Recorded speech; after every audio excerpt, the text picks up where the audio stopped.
గుణ ఇదంతా మన ఎస్ఎన్ మిమ్మల్ని అందరిని ఎందుకు పిలిపించడం జరిగింది తెలుసా?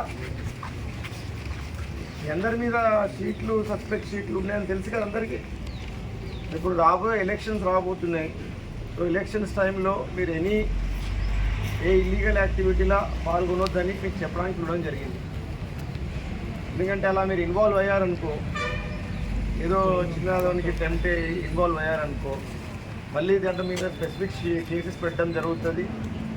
అదే కాకుండా మీ మళ్ళీ జైలుకి వెళ్తారు, మళ్ళీ మీ ఎస్టీట్ షీట్స్ ఎక్స్టెండ్ అవుతాయి, మళ్ళీ అవసరం ఉంటే ఎక్స్టెండ్మెంట్ చేయడం జరుగుతుంది, 2 నుంచి మళ్ళీ పీడిఎఫ్లో పెట్టడం జరుగుతుంది.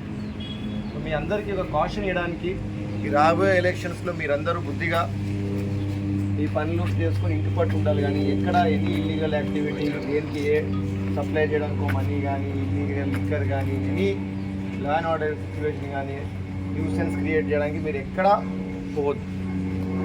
మదర్, ఫాదర్, వైఫ్ అందరూ ఉన్నారు, డిపెండెంట్లు ఉన్నారు. మీకోసం కాకపోయినా మీ మీద డిపెండెంట్ ఉన్న ఫ్యామిలీ గురించి ఆలోచించండి.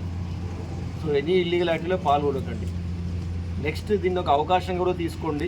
ఎలక్షన్స్ టైంలో మీకు ఏదైనా ఇన్ఫర్మేషన్ వచ్చిందనుకో, సో అండ్ సో ప్లేస్లో ఇలా జరుగుతుందని మీరు వాలంటీర్గా వచ్చి మాకు చెప్తే, మీరు చెప్పడం వల్ల అక్కడ ఏమైనా ఎన్ఫోర్స్మెంట్ జరిగితే దాన్ని ఒక పాజిటివ్గా తీసుకొని దీని తర్వాత మీ మీద రిపోర్ట్ బాగుంటే మీ షీట్స్ కూడా క్లోజ్ చేయడం జరుగుతుంది. అదే కాకుండా మీకు ఏమైనా స్కిల్స్ కానీ మీకు ఏమైనా వచ్చి ఉంటే మీకు మాకున్న సిఎస్ఆర్ ద్వారా మీకు ఏమైనా జాబ్ ఏదైనా అవకాశం ఉపాధి కూడా కల్పించడం జరుగుతుంది. సో దీన్ని ఒక పాజిటివ్గా అప్రోచ్గా తీసుకోండి.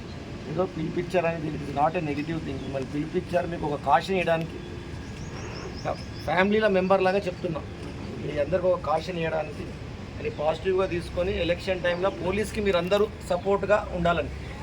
ఉంటారా? సో ఇదేమో దాంతో మీరు అందరూ ఉంటే ఫ్యూచర్లో మీరు కూడా అందరూ బాగుంటే will be very happy. Okay.